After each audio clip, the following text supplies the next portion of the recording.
ان کو درود میں لگا، ان کو فائدے ہوئے، اب منحوس بہت سنتے ہیں، بس اب قائل ہوتے ہیں۔ جس کو فائدہ پہنچے نا، فائدے کے بعد وہ پھر مانتا ہے۔ ابھی فائدہ پہنچا نہیں، پہلے اس کا ذہن خراب کیا لوگوں نے، ہر بات شرک، ہر بات وہابی، ہر بات وہابی نہیں ہوتی۔ جو چیز آقا جی منع کریں اس کو دیکھنا ہے، یہ سجدے نہیں کرنے ہیں، کیونکہ قرآن میں ایسے آئے، بولو ان کی شریعت میں تھا، ہمارے آقا حضرت محمد صلی اللہ علیہ وسلم ہمیں نہ یوسف کا تصور کیا نہیں کیا، نہ آدم کا تصور ہے، نہ کلیم کا تصور، نہ خیال طور موسیٰ، میری آرزو محمد، میری جستجو مدینہ۔ ہمیں حضرت محمد مصطفیٰ نے ایسے کم ایسے قسم نہیں کھاتے اللہ کے سوا کسی کی۔ آقا کہ لا تحلفو، بالکل منع کیا، مگر یہ بزرگ نے باتیں کھائے تعویل کہ وہ قیاس اندازہ کیا، ہم احتیاط کرتے ہیں، کھائے ہم برا نہیں کہتے، لیکن ہم ایسا نہیں کرتے۔ قوالی بڑی گانا سنتے ہیں بعض بزرگوں نے کیا، بھائی سنا انہوں نے کافروں کو کھینچنے کے لیے کیا، وہ گانے وانے کے عاشق ہیں تو اس میں مدحت رسول اور خدا کی عظمت بیان کرنے کی وہاں کی اس وقت سے انہوں نے کیا ہے، تو انہوں نے کیا۔ لیکن میں یہی سمجھتا ہوں، میں اختلاف میں نہیں جاتا ہوں، برا نہیں کہتا ہوں، میں قوالی نہیں سنوں گا، ہاتھ نہیں لگاؤں کہ آقا جی نے یہ کام نہیں کیا، میں آقا جی کے مطابق زیادہ ہونا چاہتا ہوں۔ قوالی سنت رسول ہے، کوئی کہہ سکتا ہے سن صحابہ؟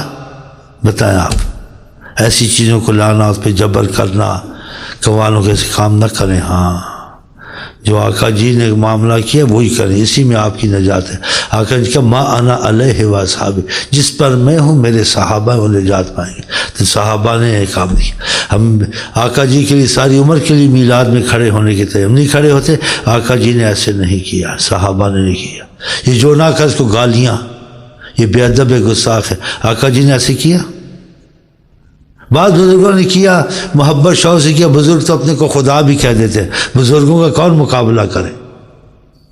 ان کے حالات کیفیات ہوتے ہیں، وہ ایسی باتیں کر جاتے ہیں، ان کو معافی ہو جاتی ہے کہ ان کی کیفیات میں ان کے حواس کام نہیں کرتے، بعض وقت وہ حواس کام نہیں کرتے ان کے، یا ایسی ان کو تیزی ہوتی ہے، ان کو سوچ ختم ہو جاتی ہے، وہ معافی میں ہوتے ہیں۔ اس معافی کا مطلب یہ تو نہیں کہ وہ چیز جائز ہو گئی ہے، ویسے کسی نے حواس میں نہیں تھا، کچھ ایسے شریعت میں کر دیا بعض بزرگوں نے تو اس کو معافی ہے، لیکن تیرے حواس ہے، تو ایسے نہیں کرنا۔ جیسے بات کرنا، سجدہ کروں محمد کی چوکھٹ نظر آ رہی ہے، آقا سے تو ایسے کیوں شعر پڑتا ہے؟ غلبہ حال ہے، سمجھ نہیں ہے، آواز کھو بیٹھا، پھر تو ٹھیک ہے، نہیں تو پھر نہیں کر جائے، ارے تو کھو بیٹھا کہیے پھر ٹھیک ہے، ٹھیک اس لیے ہے تھوڑا بہت ٹھیک ہے کہ تجھے معافی ہے، اس میں جب ہوش ہے پھر معافی نہیں ہے۔ تو ان چیزوں سے آپ بچیں گے اور آقا جی کو ترجیح دیں گے تو پھر آپ کسی عبادت میں کافی عرصہ ہو گیا میں نے اس شرک میں، مجھے بہت کل مجھے پریشانی ہو رہی تھی، میں بھول گیا، یاد نہیں رہا، اس چیز کو تکرار سے کہنا چاہیے۔ لوگ آتے یہ قبروں پہ جائیں، طوافیں نہ کریں، سجدے نہ کریں۔ آقا جی سے پوچھا گیا، پہلے قبروں پہ منع کیا، نہ چادریں چڑھانے کا سکھایا ہے، نہ یہ سب مولویوں نے نکالا ہے، نہ اتنے لمبے فاتحے سکھائے ہیں کہ اتنا پڑھو تو پھر ثواب پہنچتا، نہیں پڑھو تو نہیں، یہ سب مولویوں نے اپنی دیگڑی بھر کے لے جاتے ہیں، باہر پڑھو، پھر پتہ نہیں ادھر سے لاؤ، پھر اس میں پتہ نہیں کہ بیچ میں رکھو، پھر جا کے دیچکی میں ڈالو، پھر اتنے لمبے نہیں ہیں، پھر اتنے لمبے فاتحہ نہیں۔ آپ نے اگر نیت کر لی اس کا ثواب میں اپنے ماں باپ کو کسی کو پکڑتا ہوں، کہا بھی تب بھی پہنچ جاتا ہے۔ اگر آپ نے 4 دن کل واللہ پڑھ لی اور قبر سے بچ جائے، تو یہ سب معاملے بزرگوں نے کیے ہیں، لیکن رغبت دلانے کے لیے معاملے کیے ہیں، لیکن اس کا پہنچنا اتنا لمبا چکر نہیں ہے، نہیں ہم ہمارے پاس لاتے ہیں، ہم ایسے کھا جاتے ہیں بس۔ ہم دیکھیں لمبی فاتحہ دیکھیے کبھی کوئی بات فاتحہ، اور دیکھو آپ پہ کرم کتنا آپ محسوس کرتے ہیں آقا کے مطابق۔ تو اس میں قبروں پہ جانا وانا بھی آقا جی نے منع فرمایا تھا۔ پھر کہا تم کو موت یاد دلائے گی، پھر کہا وہاں کیا کرو، اپنی حاجتیں مانگو، حاجتیں مانگے دعائیں بتائیے، اور حاجت تمہاری زیادہ پوری ہو، ایک دم خدا جلدی سے تم پر مہربان ہو جائے، وہ تہجد بتائیے، قبر نہیں بتائیے۔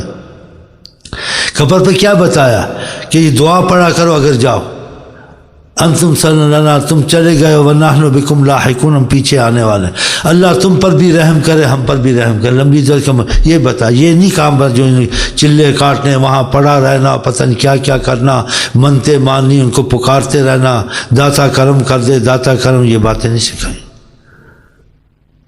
یہ باتوں سے بچیں۔ ہاں یہ میں کھلی کہتا ہوں، ڈر نہیں ہے کسی کا، ہاں کیونکہ جو چیز آقا جی کا اس کو چھپانا، آقا جی کے جس نے علم کو چھپایا خدا آگ کی لگام اس کے منہ میں دے گا۔ ہاں تو میں نہیں چاہتا ہوں میں آگ کی لگام اپنی یہ باتیں آپ تو شرک سے بڑا بچیں۔ کوئی بھی چیز ہے قرآن نے کہا خدا مصیبت نہ ہٹائے تو نہیں ہٹ سکتی، نہ نبی نہ ولی نہ آقا جی یہ ہٹا سکتے ہیں۔ آقا جی ہٹاتے نہیں ہٹواتے ہیں، ایسے ولی ہٹاتا نہیں ہٹواتا ہے۔ لیکن کبھی کہہ دیا جاتا ہے کلام کو مختصر کرنے کے لیے، آقا جی نے ایسے کیا، شیخ نے ایسے کیا، کہتے ہیں نا یہ مختصر ہوتا ہے کہ وسیلہ بنے دعا سے۔ شیخ نے کرم فرمایا، روزی کھل گئی، شیخ رزاق ہے، دعا وغیرہ تھی لیکن مختصر بولتا ہے۔ شیخ صاحب رزق کی تنگی تو رزاق ہے، اچھا یہ پڑھ، شیخ صاحب کیا رزق کھل گیا۔ ایسے آقا جی کے پاس کہتے ہیں یہ مطلب ہے کہ وہ دعا بتاتے ہیں، وسیلہ بناتے ہیں، تمہارا بنتے ہیں، کرتا اللہ۔ تو نبی ولی مصیبتیں نہیں ہٹاتے، اللہ ہی ہٹاتا ہے، کہ قرآن نے کہا کوئی نہیں ہٹا سکتا اللہ کے سوا، کہا ہے نا۔ پھر نبی ولی کا مقام ہٹواتے ہیں اب، اور ہر کوئی نہیں ہٹوا سکتا۔ جتنا فضل حضرت محمد مصطفیٰ پر اتنا کسی پر نہیں۔ وَكَانَ فَضْلُ اللَّهِ عَلَيْكَ عَظِيمًا، اللہ کا فضل عظیم ہے تو حضرت محمد مصطفیٰ پر۔ ایک صحابی آقا جی کے پاس آیا، اس کی کوئی مشکل تھی ایسی، اس نے کہا اللہ چاہے گا، آپ چاہیں گے تو وہ کام ہو جائے گا۔ آقا جی کچھ اس چیزیں ڈرتے تھے، اور جیسے شرک نہ پڑ جائے میری عظمت کو دیکھ کے، کہ میں جو چاہتی ہوں، دیکھتا تھا آقا جی جو چاہتے ہیں وہ ہو جاتا ہے، ہم جو چاہتے ہیں وہ ہوتا نہیں ہے۔ اس کی یہ نظریہ بھی صحیح تھا کہ ہم کتنی چیزیں دعائیں کرتے ہیں، اللہ اللہ کرتے ہوتا ہے، جب آقا جی کے پاس آتے ہیں ایک دم ہو جاتا ہے کام۔ یہ کیا مطلب ہے، یہ بھی کیا راز ہے کیا ہے؟ تو اس وجہ سے اس نے آ کے کہا انشاءاللہ وشاء محمد، اللہ چاہے گا پھر حضرت محمد مصطفیٰ چاہیں گے ہو جائے گا۔ آپ نے کہا اجعلتنی للہ ندا، تو نے خدا کا مجھ کو شریک بنایا۔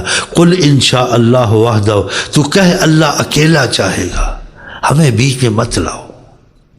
یہ احتیاطاً کہا، آپ کا تو بیچ میں نہ ہو تو مسئلہ ہی نہیں بنتا دین دنیا کا۔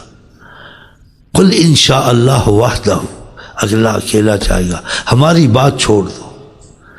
پھر تھوڑی خاموشی اختیار کی، پھر اس کو کہا اگر تمہاری سمجھ میں آ گئی یہ بات کہ محمد مصطفیٰ عظیم ہے،